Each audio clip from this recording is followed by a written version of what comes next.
West Ham fans Premier League Roundup is back on another Monday, and this is the first time I've uploaded a normal video since West Ham have won the Conference League. And I was going to do a video on the City Treble, but I thought I'd leave it for today's video.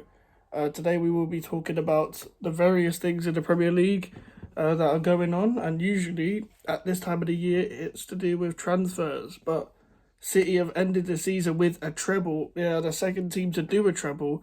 Congratulations to them. Obviously, the first team being Manchester United. What was it 90? I want to say 99, but I don't know when it was. It was in the 90s. Hold on, I can actually look it up. Premier League years. But yeah, congratulations to Man City. They have won the treble, and let's be honest, man. This is no dickhead thing. Like, I just think, people need to give Manchester City more credit. And the reason why I say that is because I know people don't like them. It was in 98-99. I got it right. Man United season 98-99. But people need to give Manchester City more credit. And rather than just hating on the fact that they've done the treble or they've bought it all, like, we don't all want this kind of takeover where they restructure the whole city or the whole club. And make your club even better from top to bottom after being in like League One, League Two, or whatever they were, like many years ago. From Gillingham away to Istanbul, it's still a story. Like, people can't just hate on it, because if this was another team, we'd be talking about it. And people criticize City and like, oh, the fans don't celebrate enough. What? The fans celebrate all the time, and they have a right to. I don't understand, like, criticising their fans for winning the treble, or the way they reacted to winning the treble. And it confused me a lot.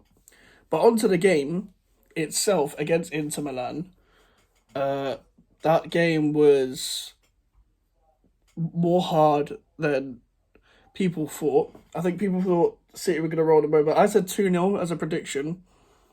Like off camera, talking to people and stuff. I thought City would score earlier, then they would control the game. Inter would open up and they score another. Inter actually played quite well. Inter did all they could. Onana, what a madman. A madman in goal. He's linked with a move away because, these Italian teams are broke.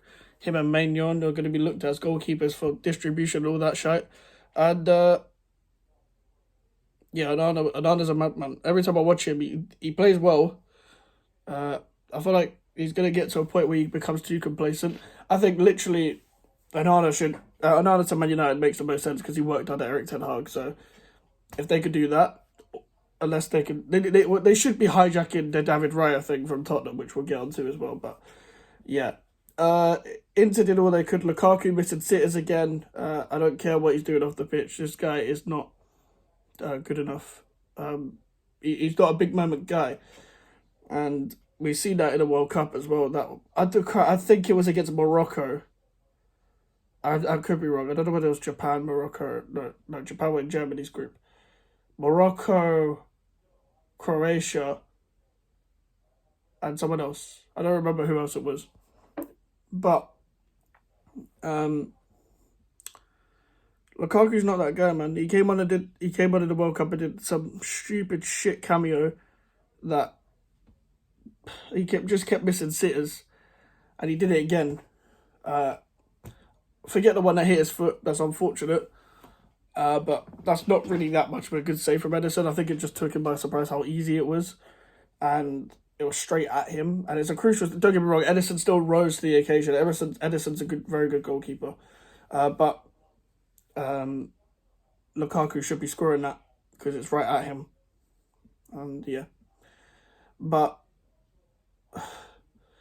listen, man. City winning the treble is a big thing, and it was only a matter of time before someone was going to do this, and it was always going to be City. And we talk about this every year, and they finally won the Champions League, and they can get that off their back now. Every time City do something, they criticise.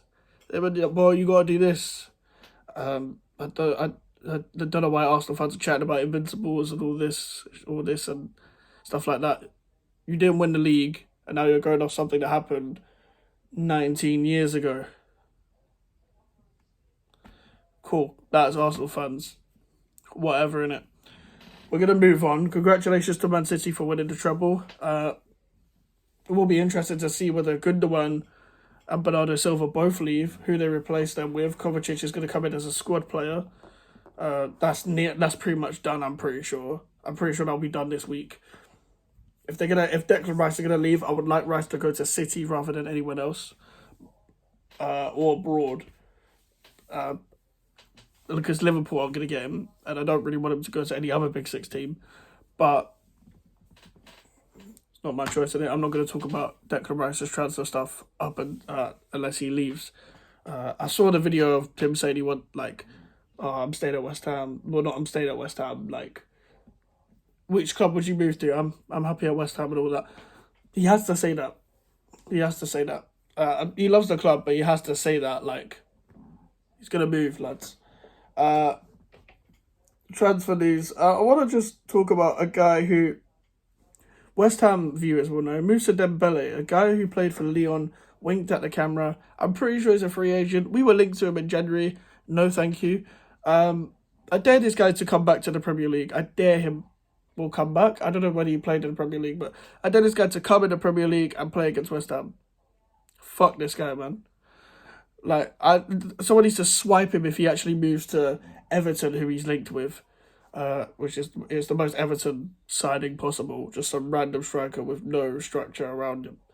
But listen, whatever, innit? Whatever. Arsenal, are they getting Caicedo? Do they need Rice? They probably need Rice. I've heard that. I'm not going to talk about the Rice thing that much, but I've heard that they're not going to completely sell Xhaka unless Rice comes. But we're not going to find a replacement unless Rice goes. So either way, doesn't matter. Are we getting João Paulinho? That's a talking for another video. But Liverpool are making moves right now. They've signed Alexis McAllister, and they're gonna get this guy called Kefren Turam, who apparently is more of an Eze type player. Now, I'm watching just a small compilation of him. Because I don't watch Nice. I'm not gonna pretend like I watch Liga or the Bundesliga. So I don't know I don't know about Mano Kone and all this guys. But Kefren Turam, obviously, son of Lilian Thuram, I think, and the brother of Marcus Thuram, is it? Marcus? Is that his name, Marcus? The striker Thuram, who's moving to PSG, apparently. He seems like a tall, stocky guy, this Kefren Thuram, but the way he moves is like, how do I explain it? It's like, he easily moves past players. He can drive with the ball quite well from what I see on comps. This is just a comp that I'm looking at because I haven't watched the full 90 minutes. And with the new formation that they play, like the midfielder alongside Trent Alexander-Arnold, who comes inside and all that stuff, that's what's gonna be the change for Liverpool, I guess. And they're looking for another centre-back, apparently. I think preferably a left-sided one, with Virgil van Dijk probably coming to his last legs, and Canate being the other centre-back. I'm assuming Matip and Gomez will be going then, or Nat Phillips as well. Forgot about Nat Phillips. But Liverpool seem to be making moves quick. They seem to be going quick because they've got their attack. Gakpo's was the early Firmino replacement. Luis Diaz was the early Mane replacement. So they've got Diaz, Nunes, Gakpo, Salah, is it? I could be wrong, but that's it. They've got the Harvey Elliott's in midfield and stuff like that. Jordan Henderson. They've still got Fabinho. I think Fabinho is the main one that they might need to replace, but if they get Manu Kone, apparently he's going to be the guy who's going to play there, although he's not a natural six. But Liverpool are making moves. Could they be the guys to come back and challenge Manchester City? I think they will. I don't think Klopp will let 2 seasons in a row of this. And I think if this happens 2 seasons in a row, then there's something wrong. But I think if they rejig their midfield, get a centre back, I think that they're done. I genuinely think that. And I know they missed out on Jude Bellingham, but Alexis McAllister is arguably a better signing for 35 million. That guy is so good, technically gifted. He can play across the midfield in any role. He can play on the left or right if you need him to. Play false nine if you need him to. And I think he'll do so well for Liverpool. 35 million. You will not find a better bargain this transfer window. If you do, then whatever, innit? We'll talk about that on another West Ham fans Premier League roundup, won't we? But yeah, I think Liverpool will come back. I think if Man United get the Qatari takeover, they will come back. Maybe not this season, maybe next season. Arsenal, you never know. If they sort out their midfield and get the depth that they need, which you never know with their board, they get some good signings and some like random signings like Fabio Vieira's and all these people. They've signed the Reece Nelson signed a new contract. He's a good player. Is he the depth there? Is he actually going to play though? Because it's like the Nketiah one where Nketiah is only going to play if Jesus is injured, and Nelson's only going to play if Saka's injured. But if Saka needs a rest sometimes, like Saka does need a rest sometimes, so just put Reece Nelson in. I think Reece Nelson can come in and do a job for a few games, but I don't think he can play week in, week out. I think he's a good player though. I would have wanted him at West Ham as a winger, as a right winger, but looks like we're getting a left winger. Went in for Harvey Barnes apparently. We're in pole position, which doesn't mean it's confirmed at all. But compared to everyone else that's interested, we're in pole position for him. Moving on to Tottenham Hotspur. They are in for David Raya. Now, personal terms already agreed he'd love to go to the club. And obviously, Hugo Lloris has left. Hugo Lloris is leaving. He still has a year left, so I think he's going to leave. Someone needs to come in for him, though.